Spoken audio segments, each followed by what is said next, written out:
Growing up, I never watched movies I deemed too scary to watch. Corpse Bride, Beetlejuice, Frankenweenie, and of course, Nightmare Before Christmas. I had close friends that loved that movie and even had birthday parties themed after them. I knew it was a good movie that people liked, but as a young person, I was afraid to get scared watching it. So, every time it popped up on Disney Channel, I instantly switched to Cartoon Network or Nickelodeon. It wasn't until I was the ripe age of maybe 20 before I decided to sit down and watch this movie finally. And it was pretty good. More sing-songy than I thought it'd be, but that's classic Disney for you.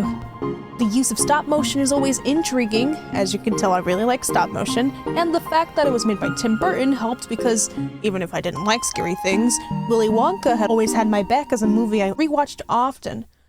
But you guys aren't here to learn about my childhood. You're here because you must be so distraught that me, yes, me no likey the emo anthem ship, Jack X Sally. Disney and merchandisers love to romanticize and sell these two together, and it's understandable. They get together, somehow, at the literal end of the movie and have a little thing in the second half, but to me, I don't see them as nothing more than a one-sided attraction or fantasy. I've seen the movie a few times now, and very recently, in the last week actually, and I don't ever see a spark between these two. I feel like I'm alone in this thought, but Sally and Jack are destined to be nothing more than a situationship rather than a full relationship. Sally is more of an unknown character to Jack, mostly because she's constantly hidden away from everyone due to her creator wanting to keep her a secret. She was never on his radar until later on in the movie. Her story is more of a person wanting freedom. She's forced to be trapped in her tower, never to interact with anyone. She sees Jack as an escape, a delusional chance at that freedom, and she romanticizes being with the Pumpkin King because he's loved and seen by all. Jack, on the other hand, is the main star, the king of the area.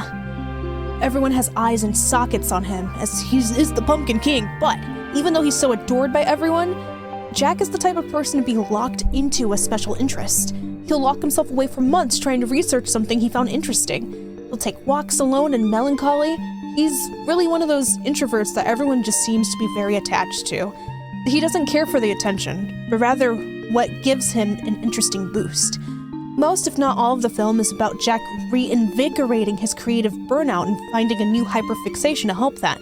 To me, their relationship came out of nowhere when the time came for them to duet together. You could argue that Sally saving Sandy Claus, and as well as having qualms about him doing Christmas, could be defining points in him becoming interested in her as more than just the lab experiment Taylor. But are those two things really enough to grab Jack's attention enough for him to develop any sort of feelings for her? For me personally, it's a very one-sided attraction. Brother, she's parasocial. She's doing all these cute gestures like sneaking out to stalk him, leaving anonymous platters and running away, making him an outfit because he wants her to fulfill his little roleplay fantasy scenario. In the end, she's doing all this because she likes him way more than he does to her. I'm not saying Sally doesn't like him in the slightest. It's so obvious. Jack just doesn't have interest in her as much. I feel like Disney put them together because she's the most conventionally attractive monster in this world, so of course Jack would pick her as his queen. Imagine what would happen if he chose one of those witches. Everyone in Halloween Town is ugly. In a way, that would make Sally one of the least attractive monsters. She's lucky that she really falls apart and has to keep herself sewn at all times, or else she would truthfully be outcasted. Maybe that's another reason she's hidden away.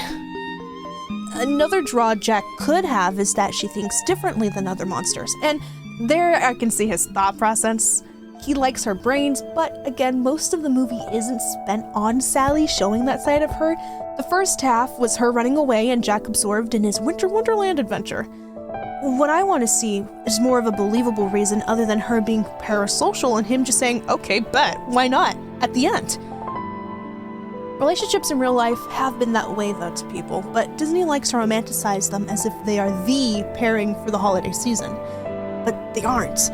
Honestly, it wouldn't surprise me if after they got together they ended up not working because they both have a bit of red flaggage in them. I'm not trying to be pessimistic or bring anyone's OTP down, but I just don't really like them being together personally. They could work as business partners. At the very least, Sally could finally have a friend.